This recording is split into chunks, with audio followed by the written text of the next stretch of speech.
Yo les gars, on se retrouve aujourd'hui pour une petite vidéo. Aujourd'hui on s'intéresse à une seule carte qui va sortir dans Rage of the Abyss. Comme il y a pas mal de cartes qui viennent pas forcément d'archétypes mais qui peuvent être jouées un peu que dans certains decks, je vais faire des toutes petites vidéos pour expliquer un petit peu à quoi elles servent et dans quoi ça va pouvoir être joué. Pour celle d'aujourd'hui, on va parler de Flying Mary qui est du coup une nouvelle ligne qui va sortir dans Rage of the Abyss. On est parti directement pour l'analyse et voir un petit peu où est-ce qu'on la joue.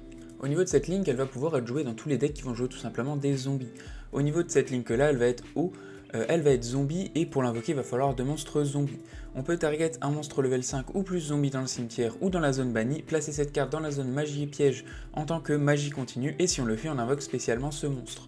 Tant que cette carte est une magie continue, on peut target un monstre level 5 ou plus zombie qu'on contrôle et détruire un monstre que l'adversaire contrôle qui a une attaque égale ou inférieure à l'attaque du monstre qu'on a ciblé. On ne peut utiliser chaque effet de Flying Mary qu'une seule fois par tour. Au niveau des decks qui vont pouvoir jouer Flying Mary, on va avoir le zombie classique. Tout dépend, il y a Zombie Punk, tout ça, mais le deck Zombie World qui en plus de ça va permettre aux monstres qui ne sont pas zombies de devenir zombies dans le cimetière, donc ça peut potentiellement reprendre n'importe quel monstre de niveau 5 ou plus depuis le cimetière étant donné qu'ils sont devenus zombies, et aussi c'est très pratique dans Zombie World étant donné qu'on peut prendre bien les monstres bannis, donc des fois ça arrive assez facilement de bannir nos monstres ou de se les faire bannir par l'adversaire, donc cette carte là sera potentiellement une bonne solution pour par exemple aller chercher votre Balleur de Roche qui a pris Call by the Grave ou des choses comme ça.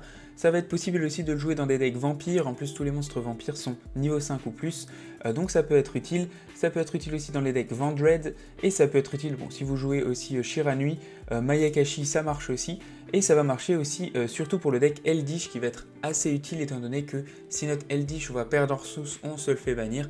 Pareil, c'est le même principe, on va pouvoir aller le rechercher, et en plus de ça, en général, les monstres ont beaucoup d'attaques, donc il y a une deuxième interruption pour pouvoir détruire un monstre de l'adversaire. Donc c'est une carte qui va pas forcément changer la donne, mais c'est une carte qui fait toujours du bien à l'archétype zombie qu'on voit très peu en ce moment. Voilà tout pour cette carte, le but c'est de faire un format rapide pour expliquer vu qu'il n'y a pas 1 million de trucs à savoir. Merci d'avoir regardé, n'hésitez pas à donner votre avis sur la carte, etc.